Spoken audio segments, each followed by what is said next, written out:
கொஞ்சம் எதையாவது கடினமாய் பேசியிருந்தால் நீங்கள் மன்னித்துக் கொள்ளுங்கள். ஒருவருக்கொருவர் விட்டுக் கொடுங்கள், ஒருவருக்காக ஒருவர் வாழுங்கள். கிறிஸ்துவனுடைய அன்பை சுமந்து பயண செய்யுங்கள். கர்த்தர் உங்களை ஆசீர்வதித்து நிலைநிறுத்தட்டும். ஏசாயாவின் தீர்க்கதரிசன புத்தகம் 50வது அதிகாரம்.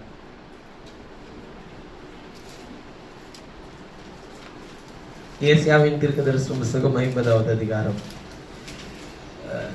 கொஞ்சம் யூடியூப்ல எல்லாம் போடுற செய்திகள் எல்லாம் கொஞ்சம் ஃபாலோ பண்ணுங்க.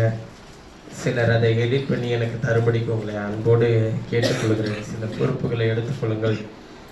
நானாக கொடுக்கணும்னு நினைச்சா எனக்கு ஏற்ற சூழல் எனக்கு சரி வர மாட்டேங்குது. அதனால் நீங்கள் ஒவ்வொரு ஆராதனை முடித்த பிறகும் தனியாக வீடியோ எடுக்கிறாங்க, அதை கொஞ்சம் எனக்கு எடிட் பண்ணி தர முடிஞ்சவர்கள் நீங்கள் எனக்கு உதவி செய்யும்படிக்கு உங்களை அன்போடு கேட்டுக்கொள்கிறேன். ஏசாயாவின் தீர்க்கதரிசன புத்தகம் 50வது அதிகாரம்.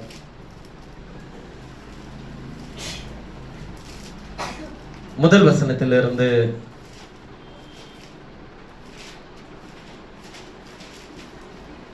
7வது வசனம் வரையிலும் கர்த்தர் சொல்கிறார், நான் உங்கள் தாயை அனுப்பிவிட்ட போது அவளுக்கு கொடுத்த தள்ளுதற் சீட்டு எங்கே? அவளுக்கு தானே எழுதியிருக்கோங்க பைபிளையும். அவளுக்கு கொடுத்த தள்ளுதற் சீட்டு எங்கே? அல்லது எனக்கு கடன் கொடுத்த எவனுக்கு உங்களை நான் விற்று போட்டேன்? இதோ உங்கள் அக்கிரமங்கள் நிமித்தம் நீங்கள் விற்கப்பட்டீர்கள். கொஞ்சம் கடினமா தான் இருக்குங்க இதை கேட்கும் போது. ஆனா வேற வழி இல்ல. அது என்ன சொல்றாரோ அதை நான் சொல்ல நான் விரும்புறேன். இந்த செய்தி உங்களுக்கும் தான் எனக்கும் தான், சரிங்களா? அதனால நான் தெளிவா ஏதாவது உங்களுக்குன்னா இங்க இருக்கிற உங்களுக்கு மட்டும் இல்ல, இதை கேட்டு இருக்கிற திண்டுக்கல்ல இருக்கிறவங்களுக்கு தான், சென்னையில இருக்கிறவங்களுக்கு தான், ஒசூர்ல இருக்கிறவங்களுக்கு தான். இதோ உங்கள் அக்கிரமங்கள் நிமித்தம் நீங்கள் விற்கப்பட்டீர்கள், உங்கள் பாவங்கள் நிமித்தம் உங்கள் தாய் அனுப்பிவிடப்பட்டார். நான் வந்தபோது ஒருவனும் இல்லாமற் போனது என்ன? நான் கூப்பிட்ட போது மறு உத்தரவு கொடுக்க ஒருவனும் இல்லாமற் போனது என்ன? மீட்க கூடாதபடிக்கு என் கரம் குறுகி போயிற்றோ? விடுவிக்கிறதற்கு என்னிடத்தில் பலன் இல்லாமற் போயிற்றோ? இதோ என் கண்டிதத்தினாலே கடலை வற்ற பண்ணி நதிகளை வெட்டாந்தரையாக்கி போடுகிறேன். அவைகளில் உள்ள மீன் தண்ணீர் இல்லாமல் தாகத்தால் செத்து நாறுகின்றது. நான் வானங்களுக்கு காரியங்களை உடுத்தி இரட்டை அவைகளின் மூடு சிலையாக்குகிறேன். இலைப்படைந்தவனுக்கு சமயத்திற்கேற்ற வார்த்தையை நான் சொல்ல நான் அறியும்படிக்கு கர்த்தராகிய ஆண்டவர் எனக்கு கல்விமானி நாவை தந்தருளினார். காலைதோறும் என்னை எழுப்புகிறார். கற்றுக்கொள்கிறவனை போல நான் கேட்கும்படி என் செவியை என்ன பண்ணுகிறார்? கவனிக்க செய்கிறார். கர்த்தராகிய ஆண்டவர் என் செவியை திறந்தார். நான் எதிர்க்கவும் இல்லை, நான் பின்வாங்கவும் இல்லை. அடிக்கிறவர்களுக்கு என் முதுகையும் தாடை மேலே பிடுங்குகிறவர்களுக்கு என் தாடையும் ஒப்பு கொடுத்தேன். அவமானத்துக்கும் உமிழ்நீருக்கும் என் முகத்தை என்ன பண்ணவில்லை, மறைக்கவில்லை. கர்த்தராகிய ஆண்டவர் எனக்கு துணை செய்கிறார். ஆகையால் நான் வெட்கப்பட்டு போவதில்லை என்று அறிந்திருக்கிறேன். என் முகத்தை கற்பாரையை போலாக்கினேன். போதும். இந்த நல்ல அற்புதமான சாயங்கால நேரத்தில் நான் பேசும்படிக்கு எடுத்துக்கொண்ட என் மையப்பொருள், என் செவியை திறந்தார், நான் பின்வாங்கவில்லை என்கிற மையப்பொருளை கொண்டு உங்களோடு கூட பேச நான் விரும்புகிறேன்.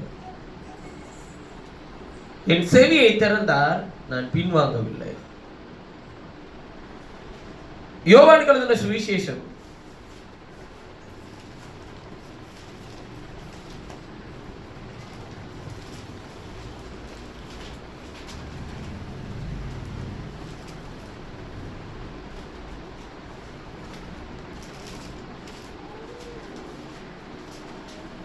1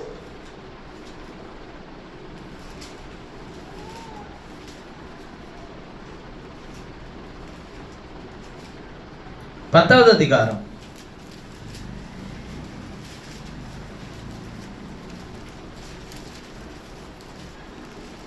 15வது வசனத்தை வாசிக்கலாம்.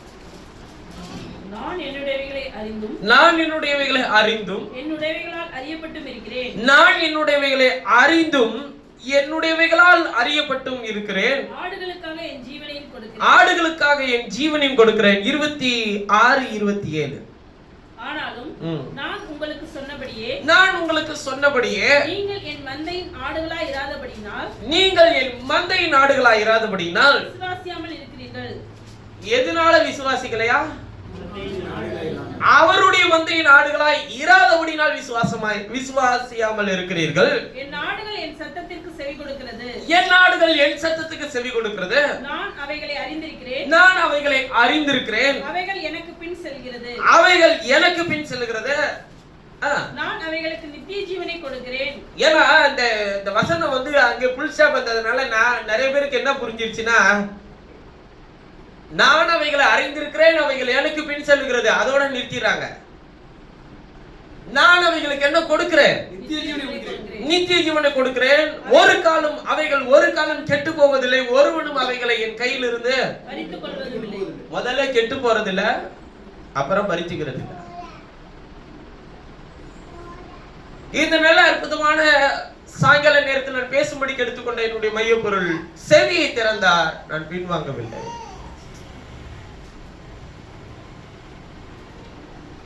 கர்த்தருடைய வேதத்தை வாசிக்கும் போது அவர் வேதத்தை அவ்வளவு கனப்படுத்தி மகிமைப்படுத்தி அவர் வைத்திருக்கிறார். அவர் தீர்க்கதரிசன புத்தகங்களில் இப்படியாய் சொல்லி இருக்கிறார், வேதத்தின் மகத்துவங்களை எழுதி கொடுத்தேன், அவர்களோ என் ஜனங்களோ அதை அந்நிய காரியமாக எண்ணினார்கள். இன்னைக்கு நிறைய பேருக்கு வேதத்தினுடைய வெளிச்சம் என்கிற ஒரு விஷயத்துல வரும்போது இது என்ன ஒரு வினோதமான விஷயம், இது என்ன எழுதப்பட்ட விஷயத்தை மட்டும்தான் நம்ம ஃபாலோ பண்ணணுமா? இப்ப ஒரு அதாவது எப்படி புரிஞ்சுப்பாங்கன்னா, அவர்களுக்கு எதெல்லாம் சாதகம் இருக்கோ அதுக்கு எங்க எழுதியிருக்குன்றாங்க. பைபிள் எழுதியிருக்கு, ஐயா பைபிள்ல தான் எழுதியிருக்கு, அதுக்கு என்ன அர்த்தம்? அது என்னவானாலும் இருந்துட்டு போட்டோம், அப்படி சொல்லி இருக்கு, நான் செய்ய போறேன் அவ்வளவுதான் அப்படின்னு சொல்லிடுவாங்க.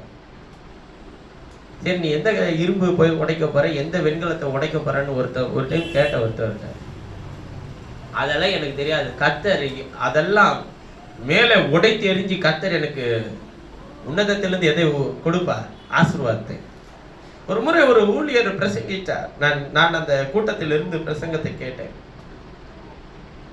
நான் அவருடைய பிரசங்கத்தை குறை சொல்லவில்லை, அவர்களுக்கு சொன்ன விசுவாசத்தை சொல்லுகிறேன்.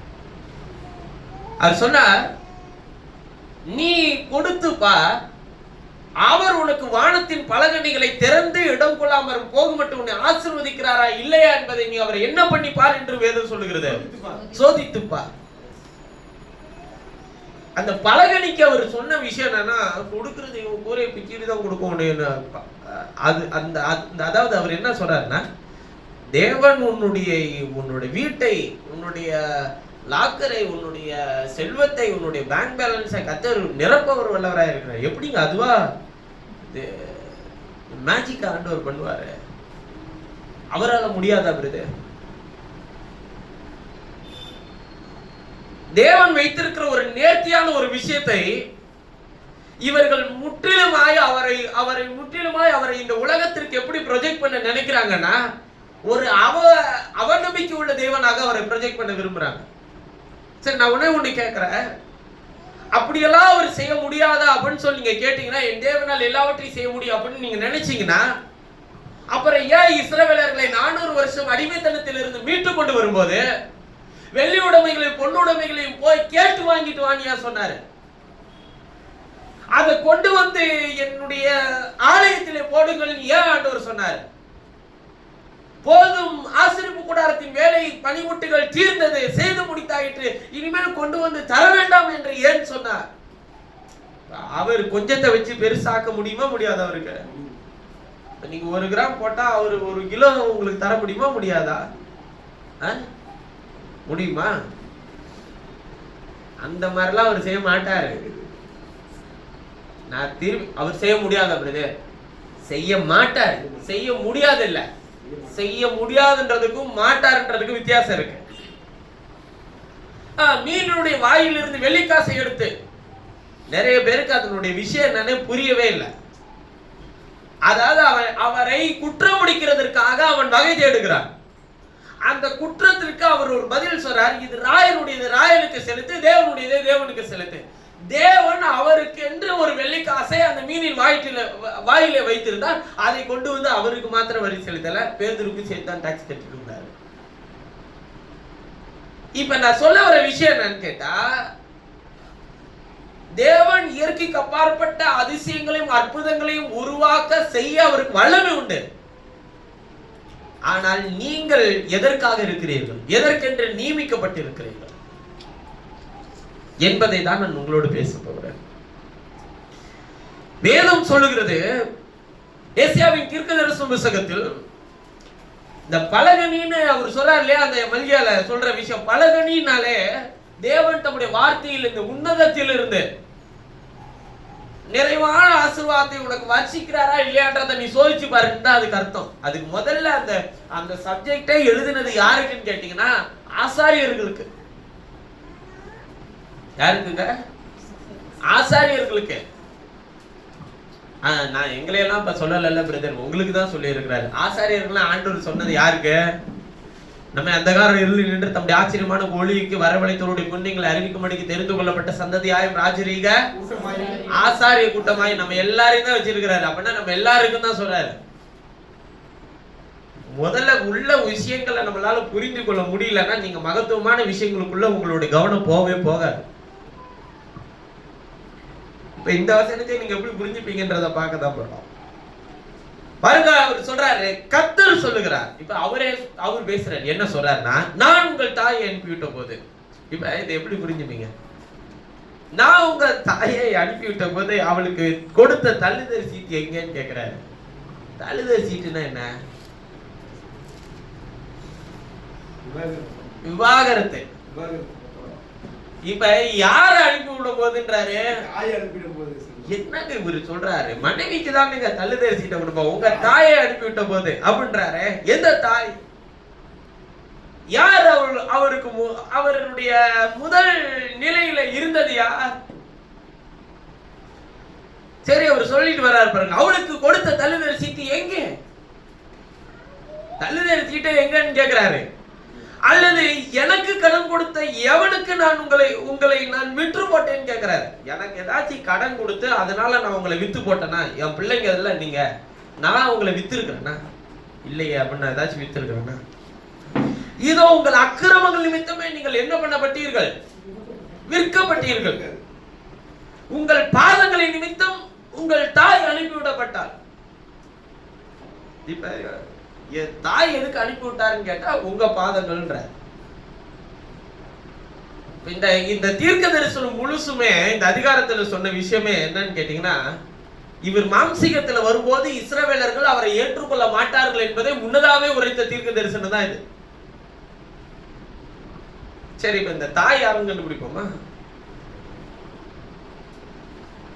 கலாத்தியர்கள் நிருபம்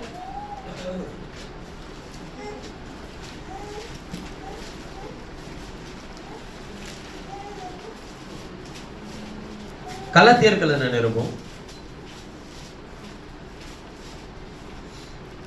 4வது அதிகாரம் 25-26 இருந்து வாசிக்கலாம். ஆகார் என்பது அரபி தேசத்தில் உள்ள சீனாய் மலை. அந்த ஆகார் இப்பொழுது இருக்கிற எருசலேமுக்கு சரி. அந்த ஆகார் என்பது அரபி தேசத்தில் உள்ள சீனாய் மலை. அந்த ஆகார் இப்பொழுது இருக்கிற எருசலேமுக்கு சரி. இவள் தன் பிள்ளைகளோடு கூட அடிமைப்பட்டு இருக்கிறாளே. இவள் தன் பிள்ளைகளோடு கூட என்னப்பட்டு இருக்கிறாளே. அந்த ஆகார்னா யாரு? பழைய ஏற்பாடு. மேலான எருசலேமோ சுயாதீனம் உள்ளவள், அவளே நம் எல்லாருக்கும் தாயானவள். அவளே நம் எல்லாருக்கும் என்ன தாயானவள். இப்ப இந்த மேலான எருசலேம் யார்? அடிமைத்தனத்தின் எருசலேம் யார்? ஆகார் என்பது. ஆமா, ஆகாரை தான் அடிமைத்தனத்தின் எருசலேம் சொல்றாரு. அததான் இங்க சொல்றாரு, ஓ தாயை நான் தள்ளி விட்ட போது தள்ளுதல் சீட்டு எங்க? ஒரு இடத்துல அவர் சொல்லி இருக்கிறார், நீங்கள் வெட்டி எடுக்கப்பட்ட கண்மலையும் தோண்டி எடுக்கப்பட்ட துறவின் குழியும் நோக்கி பாருங்கள், உங்கள் விசுவாசத்தின் தகப்பனாகிய ஆபிரகாமையும் தாயாகிய சாராளையும் நீங்கள் நோக்கி பாருங்கள். இப்ப ஒரு தாயின் அவர் அடையாளப்படுத்துறது எதை? விசுவாசத்தின் தாய் சாராளை. அடிமைத்தனத்தின் தாய் ஆகார். இந்த ஆகார் என்பது இஸ்மவேலுக்கு தான் பிரதர் தாய். இஸ்மவேல் அல்ல, ஆகார் என்பது அரபு தேசத்தில் உள்ள சீனாய் மலை. அப்ப சீனாய் மலையில் கொடுக்கப்பட்டது என்ன? 10 கட்டளைகளாகிய உடன்படிக்கை பலகைகள். அந்த 10 கட்டளைகள் அடங்கிய உடன்படிக்கையின் பலகைகள் தான் அவர்களுக்கு கொடுக்கப்பட்டதான நியாயப்பிரமாணம். இந்த நியாயப்பிரமாணத்தை பின்தொடர்ந்த எல்லா இஸ்ரவேலர்களுமே ஆகாருடைய பிள்ளைகள் என்று வேதம் சொல்லுகிறது. இது அப்போஸ்தலனாகிய பவுல் அட்ரஸ் பண்ணும்போது சொல்றாரு, நீ அவன் எல்லாருமே ஆகாரோட பிள்ளைன்றார். இப்ப அதை பின்தொடர்ந்ததுல யாரும் ஒருத்தர், பவுல் ஒருத்தர் தான். ஆனா அவரே சொல்றாரு, நான் எல்லாரும் ஆகாரோட பிள்ளைதாயா. ஆனா ஆகாரோட பிள்ளைய இருக்கிறவன் ஒரு நாளும் சுதந்திரவாளியோட பையனா ஆக மாட்டான். அதனாலதான் சொல்றாரு, பிள்ளை பெறாத மலடியை களிப்பாய் மகிழ்ந்திரு, கர்ப்பவேதனைப்படாதவளே களிப்பாய் எழும்பி ஆர்ப்பரி. புருஷனுடைய பார்க்கிலும், அப்ப புருஷன் உள்ளவளை பார்க்கிலும் வேதம் தெளிவாய் சொல்லுகிறது. இப்ப இதுக்கு என்ன பிரதர் அர்த்தம்? அதான் சொல்றேன், நீங்க எதையுமே உங்கள் மாம்சீகத்தில் உங்களுடைய தனிப்பட்ட ஜீவியத்தோடு கூட ஒப்பிட்டா தேவன் கொடுக்க வர அந்த மகத்துவமான விஷயத்தினுடைய சாராம்சம் தான் உங்களுடைய ஜீவியத்துக்கு. முதல்ல என்ன சொல்றாருன்றதை கேட்கணும். அதன் பிறகு அதிலே அவர் முழுசும் அதனுடைய வியாக்கியானங்களை கொடுத்த பிறகு அதில் அவர் என்ன உங்களோடு கூட பேசுறான்றதை கொஞ்சம் கவனிச்சு பார்க்கணும். அப்ப அவர் சொல்றாரு,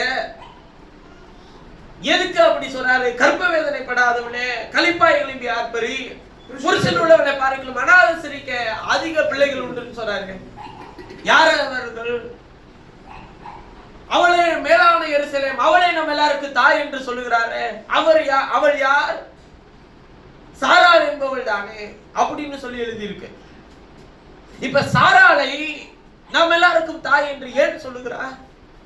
அவள் விசுவாசத்தின் தாய். விசுவாசிக்கிற நம்ம எல்லாருக்கும் அவள் தான் தாய். அதனால இப்ப சாராளுக்கு ஒரு சிலை செஞ்சு அதை தொழுது கொள்ளாமா? எதுக்கு சொல்றாருன்றத பார்க்கணும். எப்பொழுதுமே தாய் என்கிற ஒரு நிலை சபையை அடையாளப்படுத்துகிறது. ஒரு ஸ்திரீ என்றால் ஒரு சபையை அடையாளப்படுத்துகிறது. அப்ப வேதம் நமக்கு எப்படி போதிக்கிறது என்றால், நான் தழுதறி சீட்டை கொடுத்துட்டேன்றார். யாருக்கு? இஸ்ரவேல் சபைக்கு. அதான் சொல்ற, ஓ தாயை நான் தள்ளி விட்டப்ப, அதாவது ஆபிரகாம ஆண்டவர் சொல்லி சாராளுக்கு இவ உடன்பட மாட்டா, அடிமை பெண்ணையும் அவன் பிள்ளையும் புறம்பே தள்ளி விடுன்னு சொன்னதனுடைய நோக்கம் என்னன்னு கேட்டீங்கன்னா, அதே போலதான் நான் இஸ்ரவேலர்களை தள்ளி விட போறேன்றதை அவர் முன்னதாவே பார்த்து வச்சிருந்தார். அதனாலதான் அவர்களுக்கு பாருங்க, ஆபிரகாமுக்கு என்ன கொடுத்தான் என்று கேட்டால், துருத்தியிலே தண்ணீரையும் அப்பத்தையும் கொடுத்து அடிமை பெண்ணையும் அவள் பிள்ளையையும் அவள் அதிகாலையிலே எழுந்து துரத்தி விட்டார். துரத்தி விட்ட பிறகுதான் கர்த்தர் ஆபிரகாமை அழைத்து, அந்த துரத்தி விட்ட பிறகு அந்த துக்கத்தினால் அவன் அழுது கொண்டிருக்கிறார். கர்த்தர் அவனை வெளியே அழைத்து சொல்றார், உன் சந்ததி வானத்தின் நட்சத்திரங்களை போல பெருகி இருக்கின்ற. அப்ப நல்லா விளங்கிக்கோங்க, கர்த்தர் சொல்லுகிற வாக்குத்தத்தத்தினுடைய அந்த மகத்துவத்தை நீங்கள் புரிந்து கொண்டால், நான் உங்கள் தாயை அனுப்பிவிட்ட போது அவளுக்கு கொடுத்த தள்ளுதறி சீட்டு ஏங்க, அல்லது எனக்கு கடன் கொடுத்த எவனுக்கு நான் உங்களை விட்டு போட்டேன்? யாருக்காச்சும் ஒண்ணு நான் விட்டு போட்டேனா? இது உங்கள் அக்கிரமங்கள் நிமித்தம் நீங்கள் விற்கப்பட்டீர்கள்னா அவர் என்ன சொல்றாரு? நீ ஏன் அடிமையா ஆக்கி போன? நீ அக்கிரமம் செஞ்ச, அதனால பாபிலோனுக்கு நீ அடிமையா போன. நீ அக்கிரமம் செய்த, அதனால ராஜாக்களுக்கு உன்னை அடிமையாக்கின.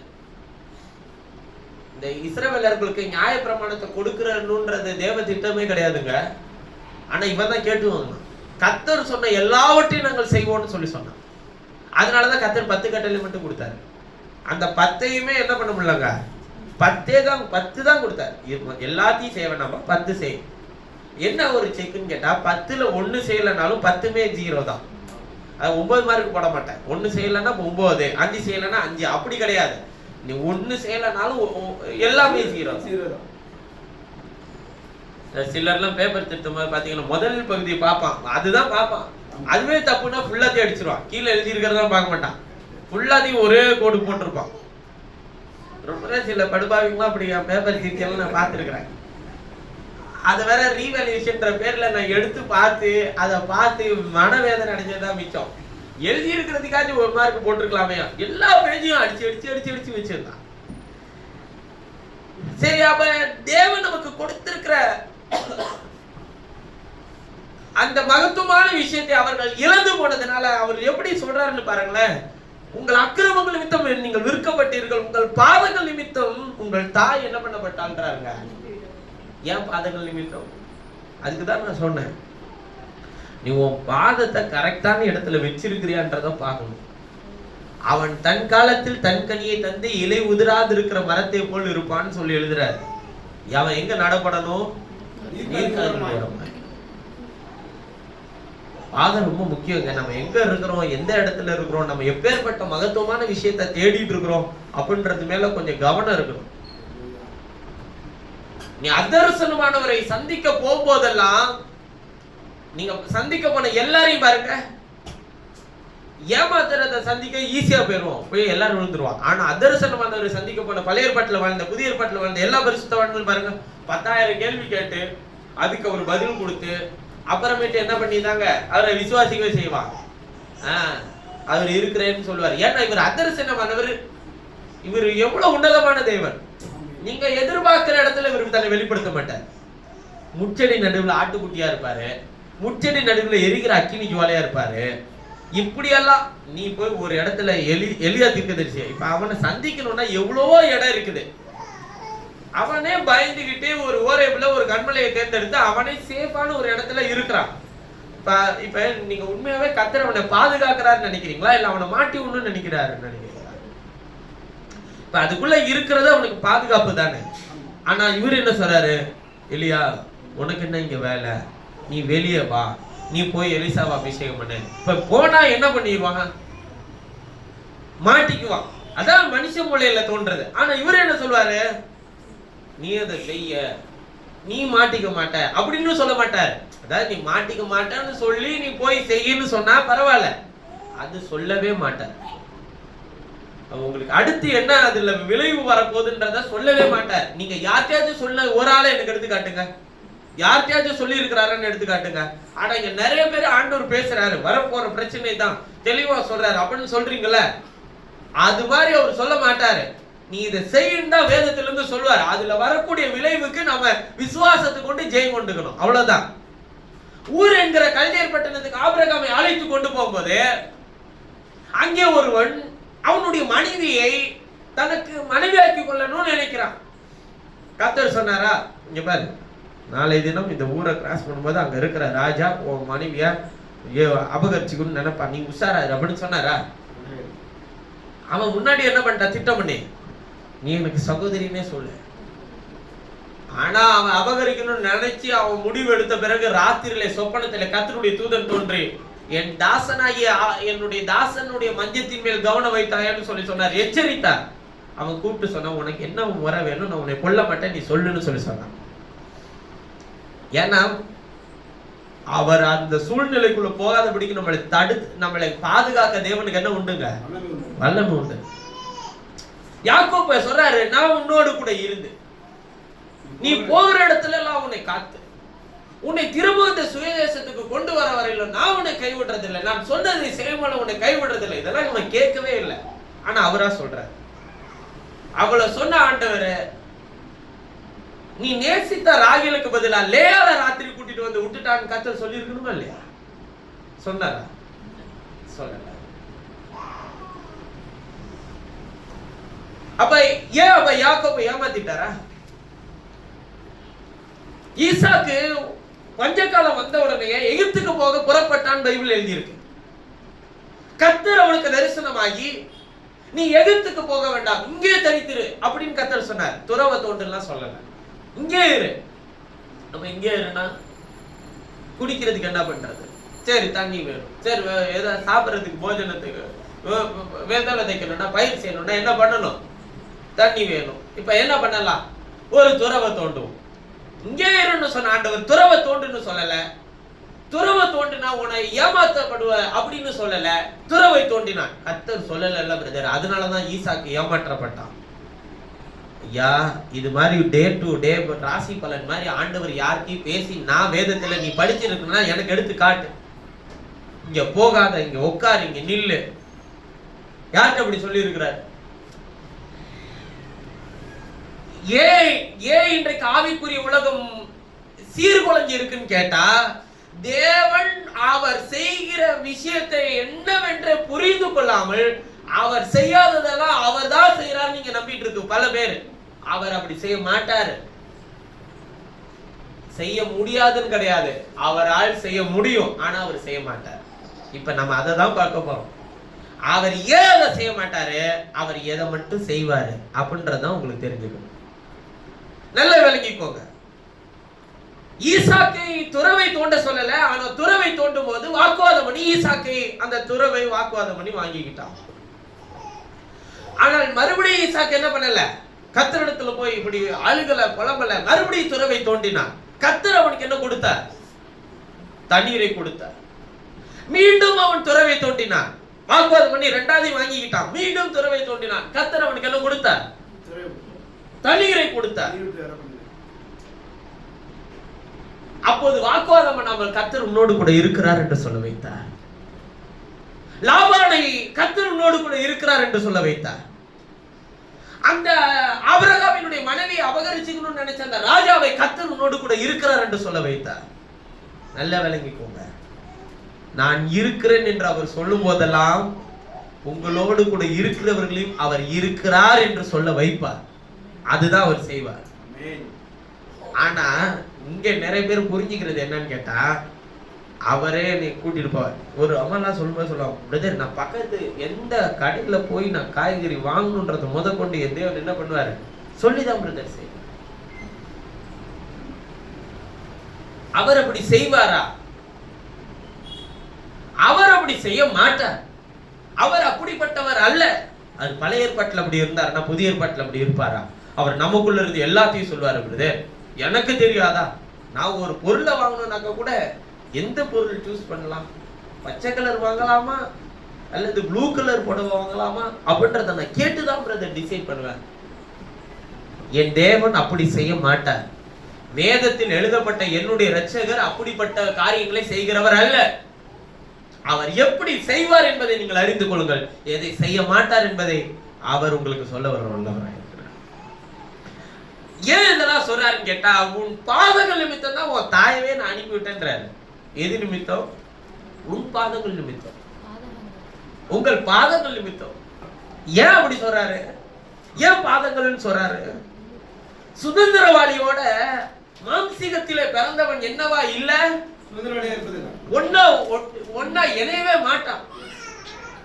அதை கலாத்தியர்ல நீங்க வாசித்த அந்த 4வது அதிகாரத்துல போய் வாசிச்சீங்கன்னா பைபிள் தெளிவா சொல்லுது, மாம்சத்தில் பிறந்தவன் ஆவியின்படி பிறந்தவனை அப்பொழுது துன்பப்படுத்தினது போல எப்பொழுதும் நடந்து வருகிறதுன்னு எழுதியிருக்கும். பொழுதும் துன்பப்படுத்துறாங்கன்னு இல்ல, நடந்து வருகிறதுன்ற. எதுல நடக்குது? யார் மாம்சத்தின்படி பிறந்தவன், யார் ஆவியின்படி பிறந்தவன்? பாருங்க, நல்ல விளங்கிக்கோங்க. மாம்சத்தின்படி பிறந்தது அன்றைக்கு இஸ்மவேல், ஆவியின்படி பிறந்தது ஈசாக்கு. இப்ப மாம்சீகத்தின்படி இருக்கிற இஸ்ரவேலர்கள், ஆவியின்படி இருக்கிற இஸ்ரவேலர்கள் அப்படி நீங்க பிரிச்சுக்கலாம். அப்போஸ்தலனாகிய பவுலுடைய காலத்தில் மாம்சீகத்தின்படி இருக்கிற இஸ்ரவேலர்களும் ஆவியின்படி பிறந்த இஸ்ரவேலர்களும் ஒன்றாய் ஒரே சபையில் இருந்தார்கள். அதனால அப்படி எழுதுறார் அப்போஸ்தலனாகிய பவுல். இந்த கலாத்திய பட்டணத்திலே நீங்க ஆரம்பத்தில இருந்து நீங்க தொடர்ந்து வாசிச்சீங்கன்னா உங்களுக்கு சில வசனங்களை உங்களுக்கு அடிக்கோடுறானே. என்ன எதுக்காக அதை சொல்றாருன்றதை அடிக்கோடுறானே. கலாத்திய பட்டணம் ரொம்ப ஸ்பெஷலான பட்டணம் அப்போஸ்தலனாகிய பவுலுக்கு. மகத்துவமான வேதத்தின் சத்தியங்களை எல்லாம் இங்கதான் வியாக்கியானம் பண்ணி இருக்கிறார், கலாத்திய பட்டணத்துல தான். முதல் அதிகாரத்திலிருந்தே அவர் எப்படி பேசிட்டு வராருன்னு பாருங்க. சில வசனங்களை மட்டும் வாசிக்கலாம். 8வது வசனத்தை வாசிக்க பார்க்கலாம். கலாத்தியர் 1. நாங்கள் உங்களுக்கு சுவிசேஷத்தை அல்லாமல் நாங்களாவது வானத்திலிருந்து வருகிற ஒரு தூதனாவது வேறொரு சுவிசேஷத்தை உங்களுக்கு பிரசங்கித்தால், நாங்களாவது வானத்திலிருந்து தூதனாவது வேறொரு சுவிசேஷத்தை உங்களுக்கு பிரசங்கித்தால் அவன் சபிக்கப்பட்டவன். தூதனே வந்து சொல்றான், நீ சொன்னாலும் சபிக்கப்பட்டவன்பா. தூதன் சொன்னா யாராச்சும் சபிக்கப்பட்டவன் சொல்ல முடியுமா? அப்ப கலாத்திய பட்டணத்துக்கு தூதெல்லாம் வந்து பேசி இருக்கிறாங்க. அதெல்லாம் அவர் அட்ரஸ் பண்றாரு. நாங்கள் பிரசங்கித்த சுவிசேஷத்தை அல்லாமல், நாங்கள் அவர் சொல்றது யார? அப்போஸ்தலராகிய நாங்கள் பிரசங்கித்த சுவிசேஷத்தை அல்லாமல் நாங்களாவது, அதாவது நாங்களே திரும்பி வந்து நாங்களாவது வானத்திலிருந்து இறங்கின ஒரு தூதனாவது வேறொரு சுவிசேஷத்தை உங்களுக்கு பிரசங்கித்தான் அவன் சபிக்கப்பட்டவனாய் இருக்க கடவுள். என்ன சுவிசேஷம்? முன் சொன்னது போல மறுபடியும் சொல்லுகிறேன், நீங்கள் ஏற்றுக்கொண்ட சுவிசேஷத்தை அல்லாமல் வேறொரு சுவிசேஷத்தை ஒருவன் உங்களுக்கு பிரசங்கித்தான் அவன் சபிக்கப்பட்டவனாய் இருக்க கடவன். ஏற்றுக்கொண்ட சுவிசேஷம் என்ன?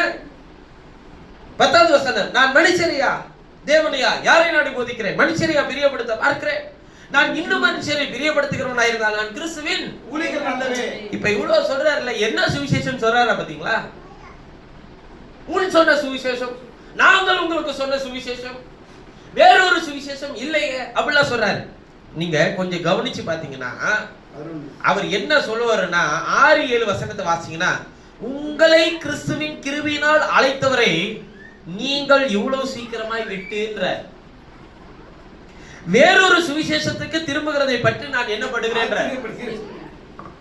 அவர் வச்சுட்டு சொல்றாரு, நான் அவர் அழைச்ச அவரை விட்டுட்டு சுவிசேஷம் சொல்லி எதை நம்பிட்டு இருக்கிறான்? சுவிசேஷம் என்னங்க? சுவிசேஷம் நல்ல செய்தி. எதெல்லாம் நல்ல செய்தி? எதெல்லாம் சுவிசேஷம் நீங்க நினைக்கிறீங்க? ரோட்ல நின்று இயேசுவே மெய்யான தேவன் சொல்றதா நல்ல செய்தியா? அது இவ்வுலகத்திற்கு சொல்லப்படுகிற நல்ல செய்தி. இது தேவ சபைக்கென்று சொல்லப்படுகிற நல்ல செய்தி. இங்கே பிரசங்கிக்கப்படுகிற ஒவ்வொரு செய்தியுமே கிறிஸ்துவின் சுவிசேஷம் தான். அப்ப சுவிசேஷம் என்பது ஒருவனை தேவனிடத்திற்கும் அவர்களுடைய வார்த்தையின் இடத்துக்கும் அவனை திரும்ப செய்யணும். நல்ல செய்தி எழுதப்பட்ட வார்த்தையில எழுதி இருக்கான்னு அவனை திரும்பி பார்க்க செய்யணும். அப்படியே காதுல கேட்டுட்டு காத்துல பறக்க விட்டுட்டு போறது பேரு சுவிசேஷம் அல்லையா? அது இங்க இருந்து வர செய்தி. அதுவும் நல்ல உங்களுடைய இருதயங்களை வசப்படுத்தக்கூடிய செய்திகள்லாம் இருக்கும். நான் ஒண்ணு இல்லை, நான் ஒரு சும்மா ஒரு உதாரணத்துக்கு சொல்றேன். ஏற்ற சமயத்தில் உங்கள் இருதயத்தை இழைக்க பண்ணினவனுங்க இந்த ஏசாயா 50ல முதல்ல இருந்தெல்லாம் படிக்காம 4வது வசனத்துக்கு மட்டும் வந்துட்டேன்னு வச்சுக்கோங்களேன். நீங்க ஃபர்ஸ்ட் எல்லாம் எடிட் பண்ணிருங்களேன். நீங்க 4வது வசனத்தை படிச்சு பாருங்க எப்படி இருக்குன்னு. அந்த ஏசாயா 50ல 4வது வசனத்தை படிச்சு பாருங்க. இப்ப மேல இப்ப பேசுனதெல்லாம் மறந்துருங்க. இப்ப நேர 4க்கு வந்துருங்க. உங்களுக்கு இது ஒரு வாக்குத்தத்தமா தெரியுதா இல்லையான்னு பாருங்க. இளைப்படைந்தவனுக்கு சமயத்துக்கேற்ற வார்த்தையை சொல்ல நான் அறியும்படிக்கு கர்த்தராகிய ஆண்டவர் எனக்கு கல்விமானின் நாவை தந்தருளினார். காலைதோறும் என்னை எழுப்புகிறார். கற்றுக்கொள்கிறவனை போல நான் கேட்கும்படிக்கு என் செவியை கவனித்திருக்க செய்கிறார். இப்ப ஒண்ணு வேணாம், மேலையும் தெரியாது கீழையும் தெரியாது, இது மட்டும் தெரிஞ்சிச்சுன்னா உங்களுக்கு எப்படி இருக்கும்? அவர் என்னெல்லாம் திட்டிட்டு வந்துட்டு இதை சொல்றாருன்னு உங்களுக்கு தெரியாது.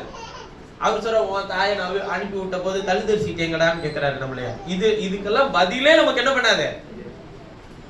இப்ப இதெல்லாம் தெரிஞ்சிச்சுன்னா தானே அவர் யாரை கற்றுக்கொள்கிறவனை போல விழிக்க செய்யறாரு, யாருக்கு கல்விமானி நாவை தராரு, இதெல்லாம் தெரியும். இதெல்லாம் தேவையில்லை. அது யாருக்குனாலும் சொல்லிட்டு போட்டோம். கர்த்தர் இன்று முதல் உங்களை ஆசீர்வதிப்பார். 4வது நாளில இருந்து உங்களை ஆசீர்வதிப்பார். அவ்வளவுதான். இதுக்கு முன்னாடி எல்லாம் அவர் என்ன விட்டுட்டாரு? அவர் ஆசீர்வதிக்கிறத விட்டுட்டாரு. ஏன்னா அவருக்கு கை சூம்பி இருந்துச்சு. இன்னைக்குதான் அவருக்கு கை நீட்டாரு. இன்று முதல் அவருடைய ஆசீர்வதிப்பார். நீங்க எல்லா வாக்குத்தத்தம் நீங்க நினைக்கிற எல்லா வசனத்தையும் எடுத்துக்கோங்க. நீங்க அந்த அதிகாரத்தினுடைய துவக்கத்திலிருந்து பாருங்க. செருப்படி கொடுத்துட்டு தான் வாக்குத்தத்தத்தை பத்தி பேசுவார்.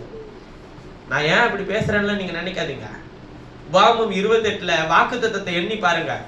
20க்கு மேல வாக்குத்தத்தம் தேறிச்சுன்னா என்ன சொல்லுங்க. சாபத்தை எண்ணி பாருங்க. 40 இருக்கும். 40 சாபம் இருக்கும். ஆனா தேவபாகமம் 28 என்ன சொல்லி இருக்குன்னா, இந்த வேதத்தில் சொல்லி இருக்கிற இந்த வாக்குத்தத்தம் நிச்சயமாய் உண்மையில் வந்து தீரும் என்று சொல்லி இருக்காது. ஆனால் இதில் சொல்லப்பட்ட சாபங்கள் அனைத்தும் நிச்சயமாய் உண்மையில் வந்து பலிக்கும் எழுதியிருக்கும். நிச்சயமா பலிக்குன்னு சொல்ற சாபம் வேணுமா? எதை செஞ்சா உனக்கு வாக்குத்தத்தம் கிடைக்கும்னா அதை கேட்டு அதை செஞ்சா கர்த்தர் உனக்கு என்ன பண்ணுவாருங்க? அது எல்லாத்தையும் சேருன்னு சொல்றாரு. நீ செய்யன்னு சொல்லி என்னை கேட்காத, நீ செய்ய நான் உனக்கு செய்யறேன், அவ்வளவுதான் அவர் சொல்றாரு. அப்ப அவரு என்ன சொல்றாருன்னு கேட்டா, முதல்ல என் செவிய திறந்து தர ஆண்டவரு, நான் அதை கேட்கும் போது நான் என்ன பண்ண மாட்டேன், பேக் அடிக்க மாட்டேன், பின்வாங்க மாட்டேன். என் செவிய முதல்ல திறந்து தர. நீர் என்ன சொல்றீர், நீர் என்ன வேதத்துல சத்தம் எடுக்கிறீர் என்கிற சத்தத்தை கேட்க முதல்ல எனக்கு உதவி செய்யும். கலாத்திய சபைக்கு அதை தான் அட்ரஸ் பண்ணிட்டே வரேன் பாருங்களேன். அவர் முதல்ல சொல்றாரு, இவ்வளவு சீக்கிரமா நீ ஏன் இயேசு விட்டு போறன்னு கேக்குறாரு. இயேசு விட்டுன்னா இவன் ஆண்டவர் விட்டு போல, வேறொரு சுவிசேஷத்துக்கு போயிட்டான். அது என்ன சுவிசேஷன்றதான் நான் இப்ப உங்களோட பேச போறேன்.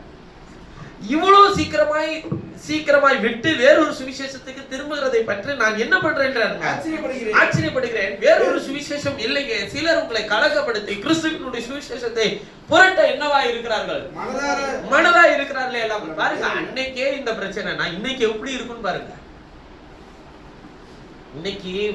அன்னைக்கு வேறொரு சுவிசேஷம் ஒண்ணுதான், இன்னைக்கு வேறொரு சுவிசேஷம்னா இங்க இந்த ஒரு சுவிசேஷம் எங்க இருக்குன்னே தெரியல.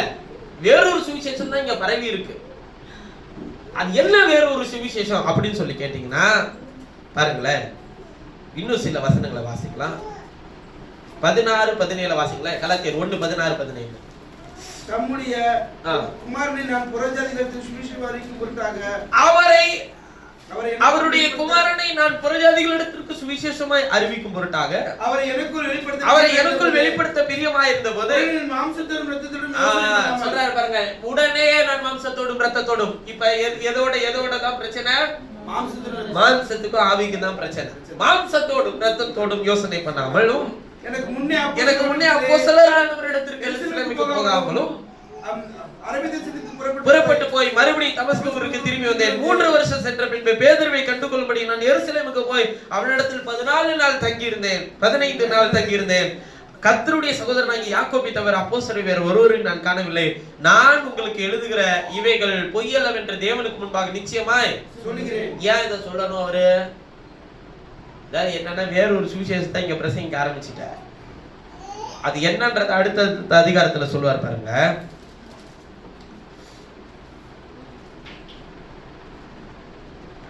மூன்றாவது அதிகாரம் கலாத்திய பட்டணம் 3வது அதிகாரம் கலாத்தியர் 3:2 வாசிங்களேன். ஒன்றை மாத்திரம் உங்களிடத்தில் அறிய விரும்புகிறேன், நியாயப்பிரமாணத்தின் கிரியைகளினாலேயோ விசுவாச கேள்வியினாலேயோ. இப்பதான் விஷயத்துக்கு வராது. நீ முதல்ல ஆவியை எப்படி பெற்ற? பரிசுத்த ஆவியை நீ எப்படி பெற்ற? நியாயப்பிரமாணத்தின் கிரியை செய்ததுனால உனக்கு ஆவியை தந்தாரா? விசுவாச கேள்வியினால உனக்கு ஆவியை தந்தாரா? அடுத்த வசனம், ஆவியினாலே ஆரம்பம் பண்ணின நீங்கள் இப்பொழுது மாம்சத்தினாலே முடிவு பெற போகிறீர்களோ? நீங்கள் இத்தனை புத்தியினரா? இத்தனை பாடுகளை வீணாய் பட்டீர்களோ? அவைகள் வீணாய் போயிற்றே. அன்றி உங்களுக்கு ஆவியை அளித்து உங்களுக்குள்ளே அற்புதங்களை நடப்பிக்கிறவர் அதை நியாயப்பிரமாணத்தின் கிரியைகளினாலேயோ விசுவாச கேள்வினாலேயோ எதனாலே செய்கிறார்? அப்படியே ஆபிரகாம் தேவனை விசுவாசித்தான், அது அவனுக்கு நீதியாக எண்ணப்பட்டது. ஆகையால் விசுவாச மார்க்கத்தார்கள் எவர்களோ அவர்களே ஆபிரகாமின் பிள்ளைகள் என்று அறியீர்களா? என்ன சொல்றாரு? 2 தான் இருந்துச்சு அன்னைக்கு. ஒண்ணு மாம்சத்தின்படி இருக்கிற இஸ்ரவேல் கூட்டத்தார், இன்னொன்று ஆவியின்படி இருக்கிற இஸ்ரவேல் கூட்டத்தார். ஆவியின்படினா நீங்க தவறா புரிஞ்சுக்க கூடாது. ஏன்னா இங்க நிறைய ஆவியின்படி இருக்கிறதா குழப்பம். நம்ம இப்ப இந்த காலத்துக்கு வருவோம். முதல்ல இதை தெரிஞ்சுப்போம், அப்புறம் அதுக்கு வருவோம். அன்னைக்கு மாம்சத்தின்படி, அதாவது நியாயப்பிரமாண கிரியைகளை செய்கிற இஸ்ரவேலர்களும் அங்கே இருந்தார்கள். இன்னொன்று ஆவியின்படி வசனத்தின்படி கிரியை செய்கிற இஸ்ரவேலர்களும் அங்கே இருந்தார்கள். இப்ப இவன் எல்லாரும் என்ன பண்ண ஆரம்பிச்சுட்டா, ரெண்டையும் போட்டு மிக்ஸ் பண்ண ஆரம்பிச்சுட்டான். இதையும் செஞ்சுக்கலாம், அதையும் செஞ்சுக்கலாம். அதுதான் பவுல் அப்போஸ்தலன் சொல்றாரு, மாம்சத்துல பிறந்தா மாம்சத்துல நீ ஆரம்பிச்சனா மாம்சத்துல முடிக்கலாம், நீ ஆவியில ஆரம்பிச்சு மாம்சத்துல போய் முடிவு பெற போறியா?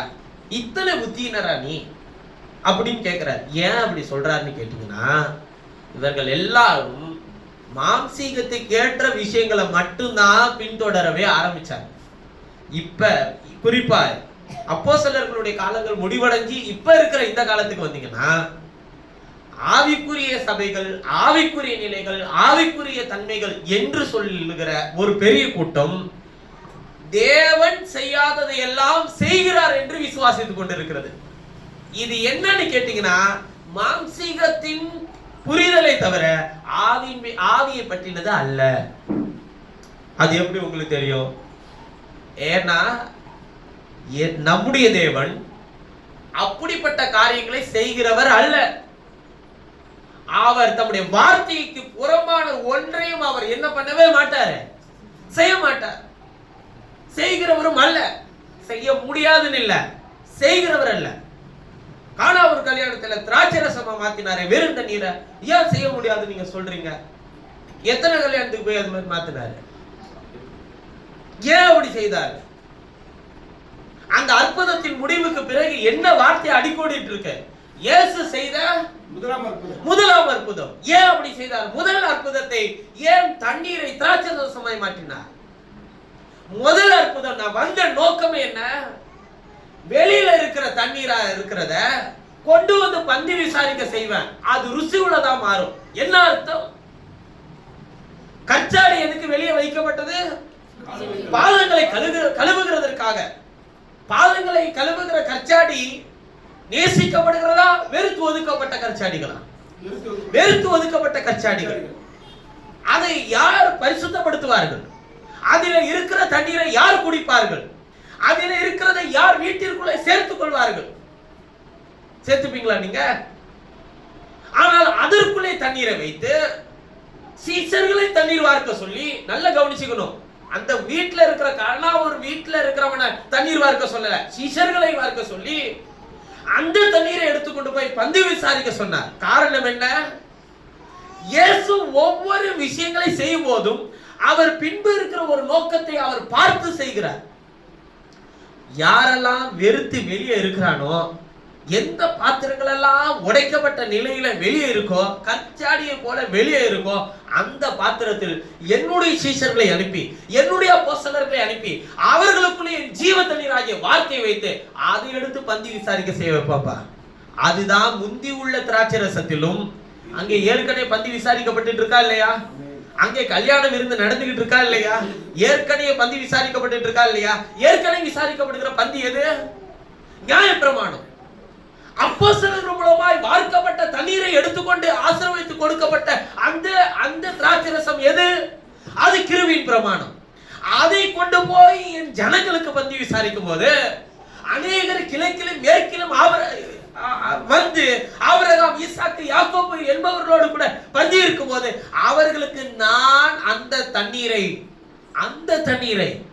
அங்கே வெறுத்து ஒதுக்கப்பட்ட தண்ணீரை, அப்படிப்பட்ட பாத்திரங்களுக்குள்ள இருக்கிற தண்ணீரை அவர்களுக்கு விசாரிக்கும் போது அதிக ருசி உள்ளதாய் மாற்றுவேன். அதுதான் சுவிசேஷம்.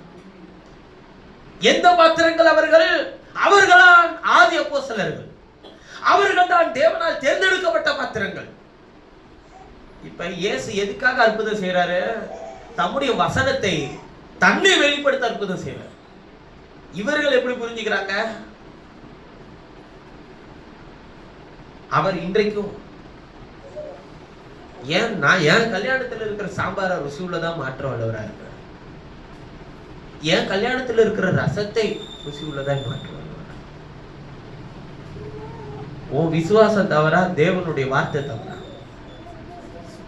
இததான் அப்போஸ்தலன் பவுல் கேட்கிறார்.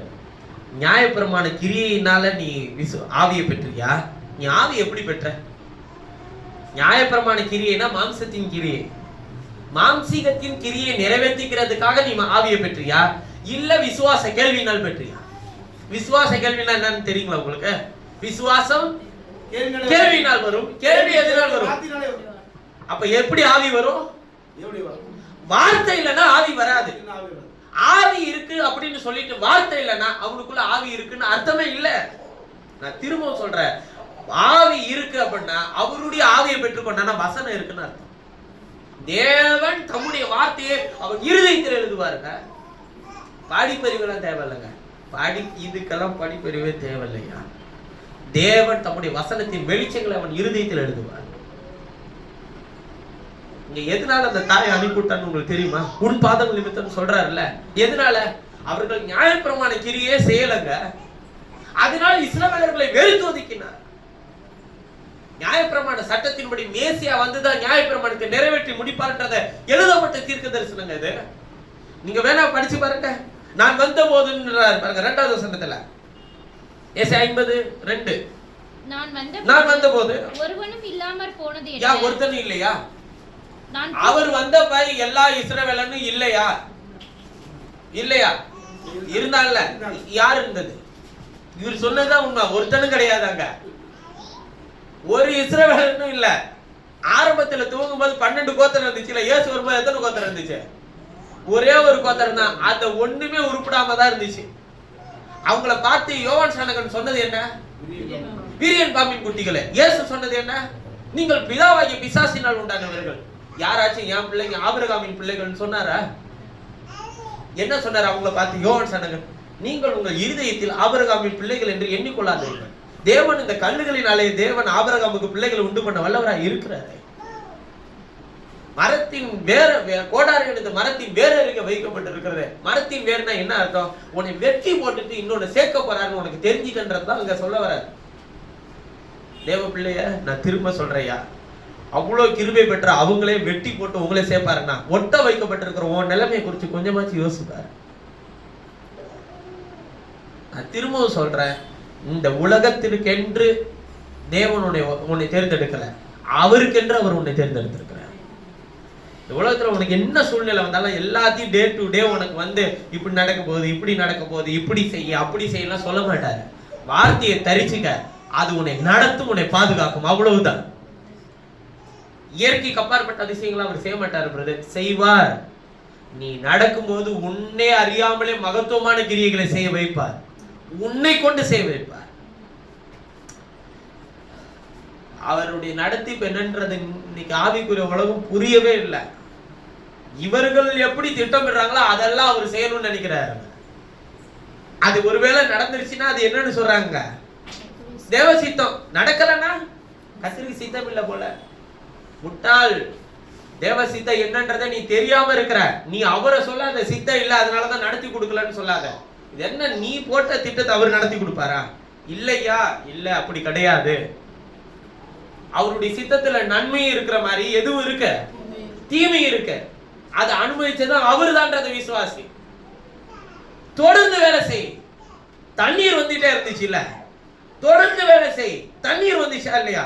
முதல்ல நீ செய்யறது கர்த்தருடைய வசனத்தின்படி சரியானு தெரிஞ்சிச்சுனாதான் தொடர்ந்து வேலை செய்ய முடியும்.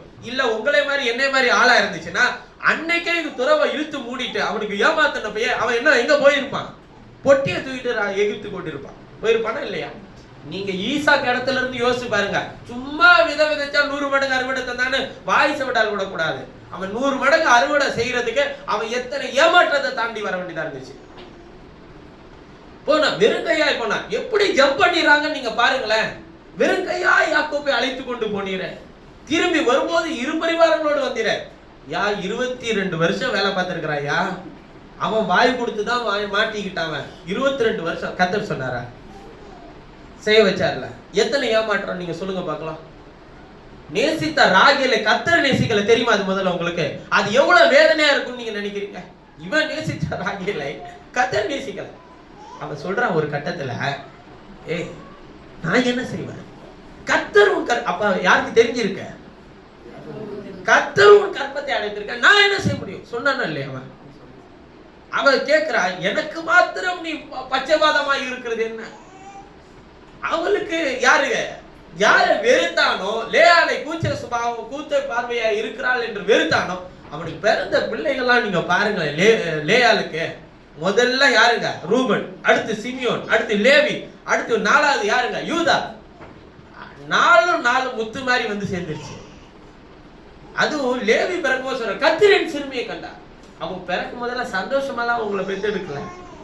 ஒவ்வொரு முறையும் அவள் கற்பம் தரிக்கும் போதும் யாக்கோபு அவளை விட்டுருவான். பிறக்கும் போதெல்லாம் பிள்ளைகளை கண்ணீரோடு தான் அவன் பெற்று எடுத்திருக்கிறான்.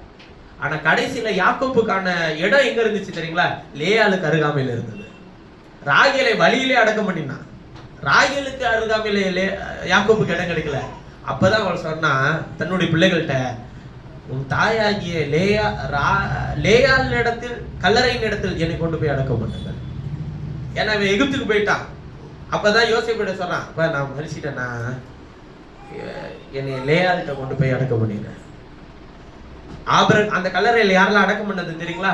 ஆபிரகாம், சாராள். முதல்ல சாராள், அப்புறம் ஆபிரகாம், அதன் பிறகு ரெபேக்காள், அப்புறம் ஈசாக்கு, அதன் பிறகு லேயாள், அதன் பிறகு யாக்கோபு.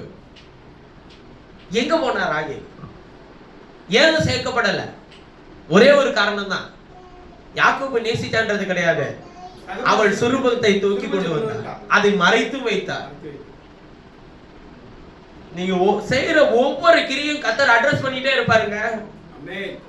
அதாவது அவர் நீ செய்யற எத்தனை எல்லா அருவருப்பான இந்த உலகத்தினுடைய அருவருப்பான பாவங்களை கூட அவர் மன்னிப்பார்.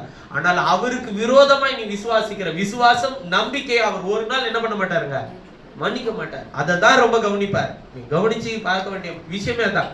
நான் கர்த்தருடைய சித்தத்துல இருக்கிறேன்னா, வசனத்தின்படி நான் அதை செய்யறேன், என் மனசாட்சிக்கு நான் உண்மையா இருக்கேன். அது மனசாட்சி மண்ணாங்கட்டி மாதிரி தான். அது ஒரு நாள் உண்மையா இருக்காது. அது நான் தெளிவா சொல்றேன். உங்க மனசாட்சி வேத வசனத்தை கேட்குமான்னு கேட்டா கேட்காது. அது மனசும் மாம்சமும் விரும்பினதுதான் அது செய்யும். உன் மாம்சம் என்ன விரும்புதோ அதான் உன் மனசாட்சி கேட்கும். நிறைய பேர் தவறா புரிஞ்சுங்க. உன் மனசாட்சி சொல்றதை கேட்காத, வசனம் என்ன சொல்லுதோ அதை மட்டும் கேளு. அது உன் மனசாட்சி ஏத்துக்காதுதான், ஆனா அதுதான் நீ பின்தொடரணும், வேற வழி கிடையாது. கர்த்தர் மோசேட்ட சொன்னார், நீ எகிப்துக்கு போகணும்பா, பார்வோனை சந்திக்கணும். மனசாட்சி என்ன சொல்லுச்சு? அங்க ஒருத்தனை கொண்டு போட்டுதான் நீங்க ஒடியாந்து இருக்கிற, இல்ல அது பரவாயில்ல நீ போ ஆண்டவரே. அப்புறம் மனசாட்சி சொல்லுது, நீ உனக்கு முதல்ல பார்வோன்ட்ட போய் பேசுற அளவுக்கு முதல்ல திராணி இருக்கணும், தைரியம் இருக்கணும். நீயே ஓட்ட வாயி, திக்கு வாயி, மந்தனா, நீ எப்படி போய் ஒரு ராஜாட்ட போய் பேசுவியா? மனசாட்சி சொல்லுது. கர்த்தர்ட்ட சொல்றா, நான் திக்கு வாய் மந்தனாவா இருக்கேன், உனக்கு வாய் ஆரோன்னு வச்சிருக்கான், நீ போ. அவன் தான் இவர் என்ன பண்ண மாட்டாருங்க, நீ என்னன்னாலும் தலைகள் தான் நீ நடந்தாலும் உன்னை எங்க கூட்டிட்டு போன்னு நினைக்கிறாரு, அங்க கொண்டு போயிரு. நீ தடுத்தே நிறுத்த முடியாது அவருடைய கிரியை. நான் செய்ய முடியாது, நீ சவால் விட்டு நீனா நீ தோற்று போவ. நான் மறுபடியும் சொல்ல, நீ தோத்து போயிடுவ. நீ யாருக்கு முன்னாடி சவால் விட்டு நிக்கிறன்ற புரிதலோடு நில்லு. அதிர்ஷ்டத்தை தூக்கிட்டு வந்த, வாலியை தூக்கிட்டு வந்த ஒருத்தவனுக்கு அங்க என்ன வேலை? போனமா அதிர்ஷ்டம் கொடுத்தமா வந்தமா? கர்த்தர் அவன் இருதயத்தை தூண்டிட்டே இருப்பார். இஸ்ரவேலின் அப்பதான் அவன் வாயை திறந்து அவன் தேவனை சபிக்க வச்சாரா என்னன்றதும் தெரியாது, சபிக்க வைப்பார். உனக்குள்ள பெற்றுக்கொண்ட அபிஷேகம், உனக்குள்ள அனல் கொண்டு எறிவீங்க. கர்த்தருடைய வார்த்தையின்படி நிற்க வேண்டும் என்கிற தைரியம் வரும் ஐயா. நீ அசாத்தியமானவன், நீ சாதாரணமானவன் கிடையாது. சும்மா போய் இந்த மாம்சீகமா இருக்கிற கர்த்தர் உன்னை உயர்த்துவா, கர்த்தர் உன்னை தாங்குவார், கர்த்தர் உன்னை வழி நடத்துவார், கர்த்தர் உன்னுடைய பாதையை சேவைப்படுவார், கர்த்தர் உன்னை எதனால செய்வார் சொல்லுங்க பார்க்கலாம். நான் சில ஊழியர்கள்ட்ட நானே வாயை திறந்து கேட்டதே, உனக்கு சரியில்லை, உனக்கு ஒரே பிரச்சனையா இருக்கு, உன் குடும்பத்தில் ஒரே போராட்டமா இருக்கு, உன் வாழ்க்கையில ஒரே கட்டுகளா இருக்கு, சரியா இதெல்லாம் சொல்றீல்ல, வழி சொல்லு. இத சொன்ன ஆண்டவர் என் தேவன் வழியை தான் சொல்லி இருக்கிறாரே தவிர இத சொன்னதே கிடையாது. யார்கிட்டயாச்சும் இப்படி சொல்லி இருக்கிறாரா?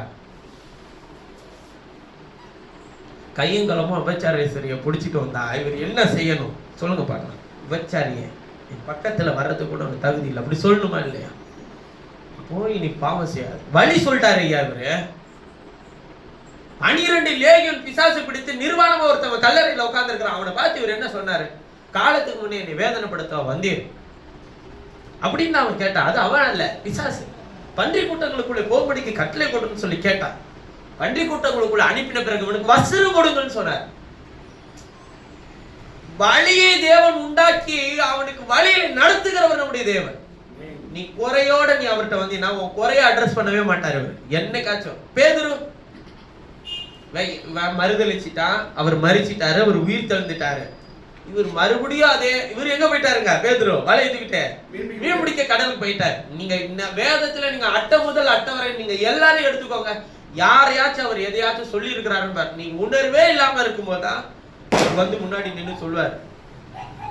தாவீதுக்கு சொன்ன மாதிரி, தாவீதுக்கு அப்பப்போ சொல்லி இருக்கிறார். ஆபிரகாம்கிட்ட சொன்ன மாதிரி, சிம்சோன்கிட்ட சொன்ன மாதிரி, பல விஷயங்களை காயின்கிட்ட சொன்ன மாதிரி, சொன்னதை கேட்கலன்னா தான் அவர் திரும்பி வந்து சொல்லுவார்.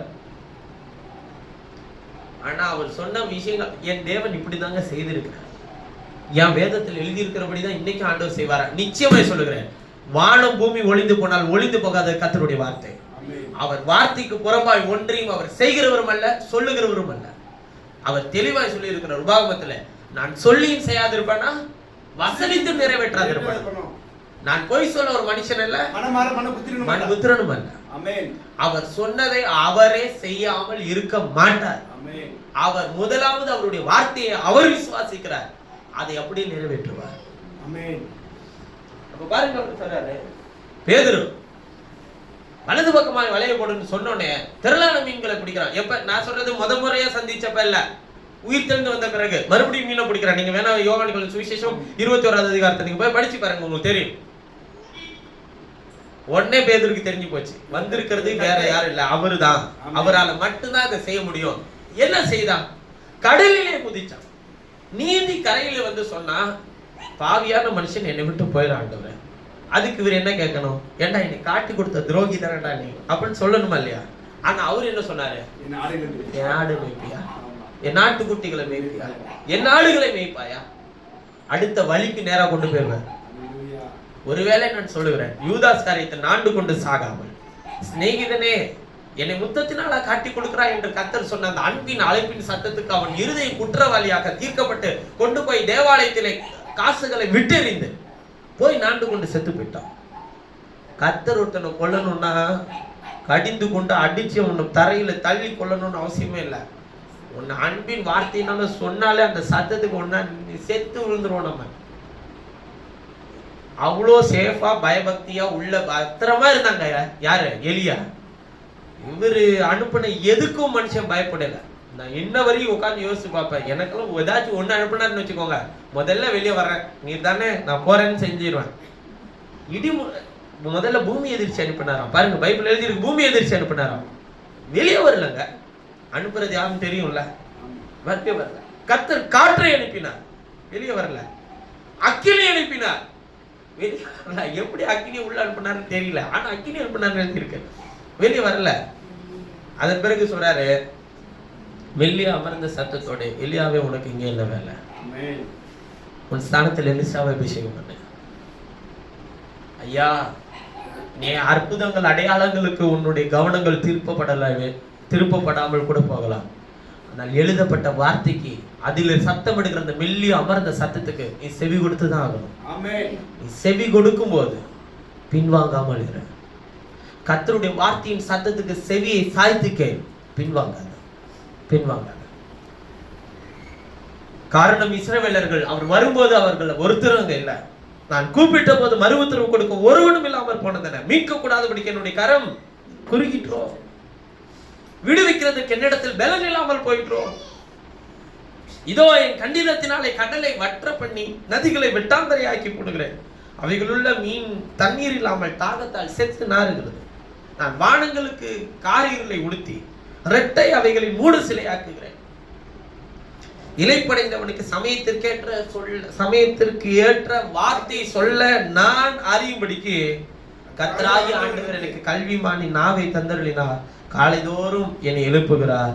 கற்றுக்கொள்கிறவர்களை போல நான் கேட்கும்படிக்கு என் செவியே கவனிக்க செய்யறேன். உன் செவியை கவனிக்க வைக்கிறது கூட அவரு தான், எழுப்புறதும் அவரு தான், உன்னை கவனிக்க வைக்கிறதும் அவரு தான். இந்த ரெண்டு வேலையும் அவர் செய்யலன்னா, சொல்லியும் தரலன்னா உங்களுக்கு என்ன பண்ணவே முடியாதுங்க. கர்த்தராகிய ஆண்டவரின் செவியை திறந்தார், நான் எதிர்க்கவும் இல்லை. செவியை திறக்கிறார்னா தயவு செய்து பின்வாங்காதீங்க. செவி என்ன, இந்த காது கிடையாது, இந்த கேட்கிற செவி. காது உள்ளவன் கேட்க கடவன் சொல்றார், இந்த காது கிடையாது, விசுவாச கேள்வி. அதனாலதான் நீங்க ஆவியவே பெற முடியும். வசனத்தை கேட்கக்கூடிய இருதயத்தை கர்த்தர் உங்களுக்கு திறந்து தரலன்னா, நான் மறுபடியும் சொல்றேன், அந்த இருதயத்தை கர்த்தர் உங்களுக்கு திறந்து தரலன்னா, உலகத்தின் அதிபதியாகிய பிசாசு உங்கள் மனதை அவன் என்ன ஆக்கி வச்சிருப்பாங்க? குருடாக்கி வச்சிருப்பான். மனசை குருடாக்கிட்டு இங்க உட்கார்ந்து இருக்கிறது வெறும் உடல் தான். இப்ப நீங்க என்ன சொல்லுவீங்க இந்த செய்தியை கேட்டுட்டுன்னு கேட்டா, மாம்சீகத்தின்படி இருந்தா என்ன சொல்லுவீங்கன்னா, என்ன எனக்கு தேவையானதே ஒண்ணுமே இல்லை. இப்ப நீ எதை உனக்கு தேவையானதுன்னு எதிர்பார்த்து வந்திருக்கிற, அது என்ன வேணாலும் இருக்கட்டும், அது உங்களோட தான். ஆனா உங்களுக்கு தேவையானது இதுதான். அது என்ன தேவையானதுன்றதே உங்களுக்கு என்ன பண்ணவே இல்லை, தெரியல. இப்ப இதே நான் இப்படி சொல்றேன்னு வச்சுக்கோங்க, கர்த்தர் உன் சேவையை திறந்து நீ பேசுகிற சத்தத்தை உன் வீட்டில் இருக்கிறவர்கள் கேட்க முடிக்கவர்கள் சேவையை திறக்க வல்லவராய் இருக்கிறார். உன் பேச்சை யாரும் கேட்கலையா, பயப்படாதே, கலங்காதே, கர்த்தர் அவர்களுடைய சேவையை திறந்து தர வல்லவராய் இருக்கு. இப்ப அதுக்கு இதுக்கு சம்மந்தமே கிடையாது. இப்ப இதெல்லாம் சொன்னாக்க உங்களுக்கு என்ன, பிரதர் கரெக்டா சொல்றேன், இல்ல வீட்டுக்கு போய் கூட என்ன சொல்லுவோம், இப்ப கூட அவர் தானே சொல்லி அனுப்பினார், என் பேச்சை நீ கேட்க உங்க செவியை திறப்ப, இப்ப கூட உங்க செவி திறக்கலையா? இதுக்கும் அதுக்கு என்னவே இல்லை. அவருடைய சத்தத்தை கேட்கறதுன்றது எங்க இருக்கு? கண்ணை மூடிட்டு மேல பார்த்துட்டு இருக்கிறதுல இல்ல, இருதயத்துல வசனத்தை சுமந்து கொண்டு நோக்கிப்பார். அவர் பேசுகிற மெல்லி அமர்ந்த சத்தம் இருதயத்திலிருந்து உன் செவிக்கு வரும். இது என்னுடைய தனிப்பட்ட அனுபவத்தை நான் சொல்லுகிறேன். இருதயத்தில் வசனத்தை சுமக்கிறவர்களா இருங்க. உள்ளே சத்தமிடுகிறவருடைய சத்தம் உன் செவியில கேட்குதா இல்லையான்றத பாரு. அதனாலதான் அவர் சொல்றாரு, வேண்டிக் கொள்வது இன்னதென்று இவர்கள் அறியாது இருக்கிறபடினால் வாக்கு கடக்காத பெருமூச்சுகளோடு நான் இவர்களுக்குள்ள இருந்து வேண்டுதல் செய்கிறேன். என்னத்துக்கு ஜோமன்னு கூட உனக்கு தெரிய மாட்டேங்குது. என்ன ஜோமன் இருக்கிறான்? கர்த்தாவே உமக்கு சீத்தமானால் இந்த வருஷத்தில் நான் உயிரோடு இருக்க, சீத்தமானா நான் நல்ல உயிரோட சுகத்தோட பலத்தோட ஆரோக்கியத்தோட நல்லா இருக்கணும். நல்லா இருங்க, நல்லா இருங்க. என்னுடைய விசுவாசம் கர்த்தர் அவருடைய வருகைக்கு ஒருவேளை இந்த 2026 இருக்கும்னா நம்மளை பரிபூர்ணப்படுத்தி இன்னும் என்னென்னலாம் கலகம் மூட்டாண்டவர், இன்னும் பிரச்சனையெல்லாம் கூட ஆண்டவர், இன்னும் வியாதியெல்லாம் அனுப்பாண்டவர், இன்னும் பலவீனத்தெல்லாம் அனுப்பாண்டவர், அதிலே நான் விசுவாசத்திலே தேறினவனாய் நின்று பரிசுத்தத்தை பெற்றுக்கொண்டவனாய் நீதியை செய்தவனா உங்களுடைய ராஜ்யத்தின் புத்திரனாய் வந்து நிற்க எனக்கு உதவி செய்யும். எங்க ஒரு ஆள் இப்படி கேட்க சொல்லுங்க பாக்கலாம், தார் ஆண்டவர்னு கேட்டா என்ன ஆகும்? இருக்கிறதே வரதே தாங்க முடியல, இதுல தார் வேற எக்ஸ்ட்ரா கேட்டோம்னா என்ன பிரதர் பண்றது? மரணமும் ஜீவன் எதுல இருக்கு? தாருன்னு கேட்டா தந்துட்டாருன்னா உன்னால எப்படி சமாளிக்க முடியும்? நீர் எனக்கு தாரும், என்னோடு கூட எப்போதும் இரும். அதான் சொன்ன ஜெபத்துல கூட, போராட்டம் வரட்டும், நீர் எங்களோடு கூட உடைய கரத்தை வையும், பலவீனம் வரட்டும் உடைய பலத்தினால் நிரப்பும், வியாதி வரட்டும் எங்களுக்கு சுகத்தை தாரும், குறைவு வரட்டும் நிறைவாய் நீர் எறும், சமாதான குறைவுகள் வரட்டும் நீர் எங்களுக்கு சமாதானமாயிரும். வராதுன்னு நீ எதிர்பார்க்கவே கூடாது, வரணும். வந்துச்சுன்னா தான் நீ சரியா நீ நிக்கவே முடியும், தேவ சித்தத்தை செய்ய முடியும். பூ பாதை இல்லையா இது? கிறிஸ்தவ பாதை, முள்ளு மேல நடக்கிற வாழ்க்கை தான். வேணா நீங்க வேணா வாசி பாருங்க. யாராச்சும் ஏன் போராட்டத்தை போராடுங்கன்றாரு? அப்ப போராட்டம் இருந்தா தானே போராடவே முடியும். எதுவுமே இல்லைன்னா எதுவுமே வரக்கூடாது. ஒரே போராட்டமா இருக்கு, நல்லது. ஒரே போராட்டம் தான் உனக்கு. இன்னும் நிறைய வரணும், இன்னும் நிறைய பெறணும், இன்னும் நிறைய விஷயங்களை அனுபவிக்கணும், நிறைய சகிப்புத்தன்மை, நிறைய அன்பு, நிறைய சமாதானம், நிறைய விட்டு கொடுத்த, நிறைய இதெல்லாம் இருக்குதான்றத நம்ம என்ன பண்ணுவாரு? அவரை சோதிச்சு பாக்குறீங்களா? அவர் ஆசீர்வதிக்கிறாரா இல்லையான்னு? பலகனிலிருந்து என்ன வரும்னு கேட்டா வசனம் தான் வரும். வேற நீ நினைக்கிற மாதிரி காந்தி தாத்தா படம் போட்ட ஒண்ணும் வராது, வசனம் மட்டும்தான் வரும். நீ அவரை சோதிச்சனா அவரு உன்னை சோதிப்பார். வசனம் கொடுக்காத வசனம் உன்னை என்ன பண்ணிட்டே இருக்கும்? சோதிச்சு பார்க்கும். அதான் பிரதர் பிசாசு உன்னை ஒரு நாள் சோதிக்க மாட்டான். அதுக்கு அவர் என்ன பண்றதே இல்லை, இடம் கொடுக்கறதே இல்லை. உங்கள் திராணிக்கு மேல நீங்கள் சோதிக்கிறதுக்கு அவர் உங்களுக்கு என்ன பண்ண மாட்டாரு. ஒட்டுமொத்த மனுஷனுக்கு அவர் என்ன சொல்லியிருக்கிறார்? மனுஷனுக்கு நேரிடுகிற சோதனை இல்லாமல் வேற சோதனை உங்களுக்கு நேரிடல, நீதிமன்றங்களாகி உங்களுக்கு நேரிடாதியா. ஆகிலும் தேவன் உண்மை உள்ளவராயிருக்கிறார். சோதனையை தாங்கத்தக்கதாக சோதனையோடு கூட தப்பிக்கிறதற்கேற்ற வழியும் போக்கையும் தேவன் உண்டாக்க வல்லவராயிருக்கிறார். எல்லா மனுஷனுக்கும் இருக்கிற சோதனை தான்ப்பா உனக்கு இருக்கும். பயப்படாதீங்க, ஒண்ணும் கவலைப்படாத. இதெல்லாம் பத்தி நீ யோசிக்காத. நீ வேதத்தை தேடு, என்ன விசுவாசி, வேதத்தை வாசி, அதை நேசி, அதை பின்தொடர், அதை கைக்கொள். அதுக்குள்ள இருக்கிற மகத்துவத்தை நீ அறிந்து கொள். ஏன் பிரதர் உங்களுக்கு இந்த பிரச்சனை, உனக்கு ஏன் இந்த பிரச்சனைன்னு முதல்ல கேள். எனக்கு இருக்கிற பிரச்சனையை நான் சுமந்துக்கிறேன். உனக்கு நீங்க யாராச்சும் என்கிட்ட வந்து ஏதாச்சும் ஒன்று சொல்லும் போது உனக்கு ஏன் இந்த பிரச்சனை, நீ சரியில்லைன்னு நான் யாரையாச்சும் சொல்லியிருக்கிறேன்னா, நீ ஒருவேளை எதோ தப்பு பண்ணியா, எதோ தின்ட்டு வந்தியா அப்படின்னு நான் எதாவது சொல்லலை. நான் யாருமே நீங்க என்னை நான் சொல்லவே கூடாது, சொல்லவும் முடியாது. எனக்கு அது அதிகாரமே இல்லை. உன்னை குற்றவாளி எதிக்கிறதுக்கு எனக்கு என்ன ரைட்ஸ் இருக்கு? உங்களுடைய ஆத்மாவுக்கு மெய்ப்பரான மகத்துவமான பிரதான நல்ல மெய்ப்பர் அவர் உங்களை பார்த்து எப்படி சொல்வார் தெரியுங்களா? போய் நீ இதை செய்யாத, போய் இதை செய், இதை மட்டும் செய், பின்தொடரு, கர்த்தரை மாத்திரம் பின்தொடரு. ஆண்டவர் தெளிவா சொல்றாரு, என் கரத்தில் உள்ள ஆடுகளை ஒருத்தர் என்ன பண்ண முடியாது, பறிச்சு கொள்ள முடியாது. அவைகள் எனக்கு என்ன பண்ணுது, பின் செல்லுது. நான் அதுக்கு என்ன கொடுக்குறேன்? அவர் நித்திய ஜீவனை கொடுக்குறேன்னு அவரு சொல்றாரு, அவரு உங்களை நடத்துறேன்னு சொல்றாரு, அவரு சொல்றாரு என் கருத்துல இருந்து உங்களை யாரும் பறிச்சுக்க முடியாதுன்னு சொல்றாரு.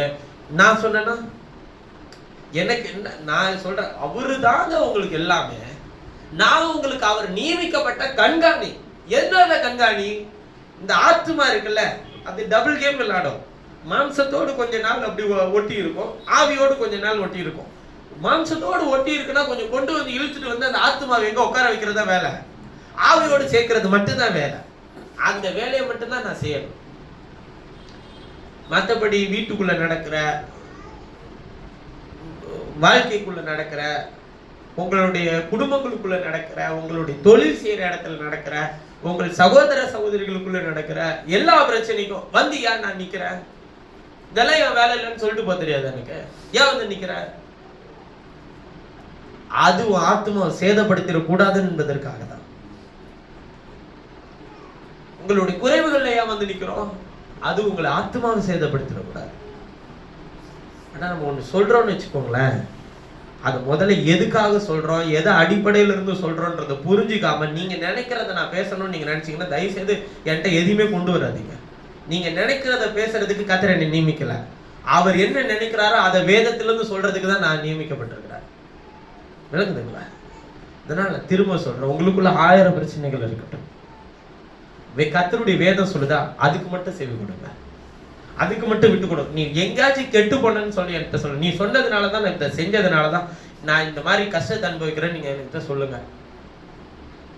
நான் வந்து நான் இந்த வேலைக்கு வந்ததுக்கு நான் தகுதி இல்லை, நானும் ஒத்துக்கிறேன். நான் அவர் சொல்லாம நான் எதையுமே உங்கள்கிட்ட இதை செய்யுங்க அப்படின்னு நான் சொல்லவே மாட்டேன்.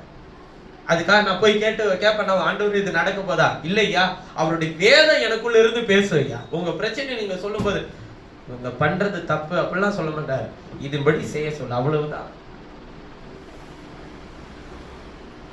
விசுவாசிக்க சொல், தைரியமா இருக்க சொல், நீ அவர்களோடு பேசு, இவ்வளவுதான் அவர் எனக்கு சொல்றது. இல்ல இல்ல வீட்டுல ஏதோ உட்கார்ந்துட்டு இருக்கு, ஒன்னும் உட்காரல, உனக்குள்ள அவிசுவாசம் தான் உட்கார்ந்துட்டு இருக்கு. அது வெளியே நீயே எடுத்து போட்டேன்னா அது வெளியே போயிடும். நீ விசுவாசத்துல வந்துட்டேன்னா தேவன் உனக்கு கிரியை செய்வார். இந்த வேலையை தான் நான் செய்வேன், வேற ஒன்றும் வேலை செய்வேன். வீட்டுல ஏதோ உட்கார்ந்துருக்கு, நீ வந்து நீ சரியில்லை, உனக்கு சாபம் இருக்கு. யார்? விசுவாசி வீட்டிலேயே சாபம் இருக்கு. அப்ப நீ இதெல்லாம் எப்படி நீ ரட்சிப்புக்குள்ள அவங்கள நடத்தி கொண்டு வர? சிலர் சொல்றதெல்லாம் என்னால அங்கீகரிக்கவே முடியல. இந்த 2026ல சில தீர்க்க தரிசனங்களாம் நான் கேட்டேன். உங்கள் மேல இருந்த சாபங்கள் எல்லாம் தேவன் நீக்கி போடுகிறார். வந்ததெல்லாம் விசுவாசி. விசுவாசி மேல சாபம் இருக்குன்னா இவன் விசுவாசியா இல்ல வந்து வேற எதுமா? ஏசப்பாவின் சிலுவை மரத்துக்கிட்ட யாரெல்லாம் கர்த்தர் அவர்கள் அன்பின் சத்தத்துல இழுத்து உட்கார வைக்கிறாரோ அவனுக்கும் சாபத்துக்கு என்ன சம்பந்தம்? அவனுக்கு சாபத்துக்கு என்ன சம்பந்தம்? ஏன்னா உங்களுக்காக யார் சிலுவை சுமந்தாச்சு? கிறிஸ்து சிலுவை சுமந்தாச்சுல. சிலுவை மரத்தினுடைய அடையாளம் என்ன? சாபம். மரத்திலே தூக்கப்படுகிற எவனும் சபிக்கப்பட்டவன். அது அவர் என்ன, நமக்காக அவர் என்ன ஆனார்? நமக்காக அவர் என்ன ஆனார்? பாவமானார், சாபமானார். சாபெல்லாம் நீக்கப்படுது, தொழில் மேல இருக்கிற தடையெல்லாம் நீக்கப்படுது. கர்த்தர் சொன்னாரா? என்ன தொழில் செய்யற? ஒயிட் ஷாப் வச்சிருக்கிறான், தடை நீங்குமா? என்னையா எதை விசுவாசிக்க சொல்றான்? அவன் என்ன பண்றான்னு எதுவும் தெரியாது. எந்த தொழில் மேல என்ன தடை? பைபிள் என்ன சொல்லுது? அவன் செய்கிறது எல்லாம் வாய்க்கும். அவனை போத்திபார் வீட்டுக்கு கூட்டிட்டு போய் விட்டாரு, அங்கேயும் கத்திரவன் நல்லா வச்சிருந்தார். சரி, ஜெயிலுக்கு கூட்டிட்டு போனாரு, அங்கேயும் கத்திரவனை நல்லா வச்சிருந்தார். ஜெயில நல்லா வச்சிருந்தாருன்னு பைபிள் சொல்லுதுன்னா அவன் எவ்வளவு நல்லா இருந்திருப்பான்னு பாருங்க. நம்ம என்ன நினைச்சிட்டோம், யோசேப்ப பார்வோனுக்கு அடுத்த ஸ்தானத்துல வச்சது மட்டும் தானே. அவன் ஜெயிலே நல்லாதான் இருந்தான். சிங்க கபிக்குள்ள இருந்தாலும் அவன் நல்லாதான் இருப்பான். அக்கினி ஜுவாலைக்குள்ள இருக்கு. தேவ பிள்ளை எந்த இடத்துல இருக்கிறோன்றது முக்கியம் இல்லை, நீ எங்க இருந்தாலும் நல்லாதான் இருப்ப. நீ நல்லா இருன்னு யாரும் சொல்ல தேவை, உன்னை நல்லா வச்சிருப்பாரு நல்லவர். எப்படி சொல்றாங்கன்னு கேட்டீங்கன்னா, கேட்கும் போது எனக்கு அவ்வளோ ஆதங்கமா இருந்துச்சு. எனக்கு தொழில் மேல் இருக்கிற தடை நீங்கும், உன்னுடைய வாழ்க்கை மேல் இருக்கிற தடை நீங்கும். ஏன் எல்லாம் விசுவாசியா, எல்லா தேவனுடைய வார்த்தை. இப்ப யாருக்கு பிரச்சனை தெரியுங்களா? இங்க இந்த மாதிரி மாம்சீகத்தோடு கூட விசுவாசிக்கிற இதுவும் விசுவாசம் தான். இந்த விசுவாசமும் எழுதப்பட்ட வசனத்தை விசுவாசிக்கிற விசுவாசமும் இப்ப ரெண்டும் ஒண்ணுத்துக்கு ஒண்ணு என்ன பண்ணிட்டு இருக்க, போராடும். இப்ப பாருங்க, யாரு மெஜாரிட்டி யாரு மைனாரிட்டி? இது திரளான கூட்டம். இப்ப இந்த டேபிள் இவ்வளவு தூரம் வரையும் இருக்க, இது ஒன்னோ ரெண்டோ தான் இங்க நிக்கும். இதை பார்த்து சொல்ல எல்லாம் ஒன்னா போகும்போது நீ மட்டும் என்ன ஒரு தனி ட்ராக்ல போற. என்கிட்ட ஒருத்தர் கேட்டாரு, நியூ இயர் முடிஞ்சோடனே, கர்த்தர் உங்களுக்கு என்ன வாக்குத்தத்தம் கொடுத்தாரு? என் செருப்பை கழட்டி போட்டு பரிசுத்தமான இடத்துல பாதத்தை தரிச்சிக்கான்னு சொல்லி ஆண்டவர் என்னோடு பேசினாருன்னு சொல்லி சொன்னார். இந்த மாதிரி வாக்குத்தத்தை நான் கேட்கவே இல்லையா. எனக்கு அவர் அப்படிதான் பேசினாரு. இது புதுசா இருக்க, இது நல்லா இருக்க. அப்ப அவங்க கேட்ட வாக்குத்தத்தெல்லாம் இது பைபிள்ல இருக்கா இல்லையா? யாராச்சும் நியூ இயர் அன்னைக்கு உன் பாதரை செருப்பை விட்டுரு, வந்து புதுசா ஒரு செருப்பை மாட்டிக்க அப்படின்னு சொல்லல. உன் பாதையை காட்டிடு, உன் வலியை விட்டுரு, உன்னுடைய நடக்கை விட்டுரு, தேவனுடைய சித்தத்தின்படி செய். அந்த ஷூ கொஞ்சம் பெருசு தான், அதுல அன்பு, சமாதானம், சந்தோஷம், நீடிய பொறுமை, தயவு, சாந்த, நற்குணம், விசுவாசம், இச்சடக்கம் என்கிற ஷூவை மாட்டிக்கிட்டேன்னா அதை செய்யற வரையிலும் உனக்கு விட மாட்டாரு. அதன்படி நடந்துதான் ஆகணும். இதுதான் கத்து நம்மளோட பேசினாரு. இது வாக்குத்தத்தம் இல்லையா? அப்ப அவங்க கேட்கறதெல்லாம் என்னவா இருக்கு? ஏதாச்சும் எண்ணெய் குறையாம இருக்கும், கோதுமை குறையாம இருக்கும், அப்படிலாம் எதுவும் சொல்லலையா கத்து? அது குறையாம இருக்க கத்தரி பாக்கெட்டை குறையாம பாத்துக்கிட்டா போதும், அதெல்லாம் குறையாது, எல்லாத்தையும் பாத்துக்க. விசுவாசம் தவறுதெல்லாம் மாறிடுச்சியா? இப்ப இந்த இவ்வளவு மெஜாரிட்டி கூட்டத்துல மைனாரிட்டியா நீ நின்று எங்களுக்குன்னு வாக்குத்தத்தம் இல்லை நீங்க சொல்லி பாருங்களேன், என்ன சொல்லுவாங்க?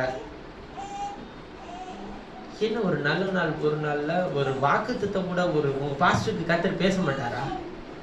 வாக்குத்தத்தம் கொடுப்பாரா கொடுக்க மாட்டாரா? வாக்குத்தத்தம் கொடுக்கலையா? வாக்குத்தத்தமா அவர் எனக்குள்ள வாழ்றாரு. என்ன இப்படி புதுசா சொல்றீங்க? இதுதான் விசுவாசம்.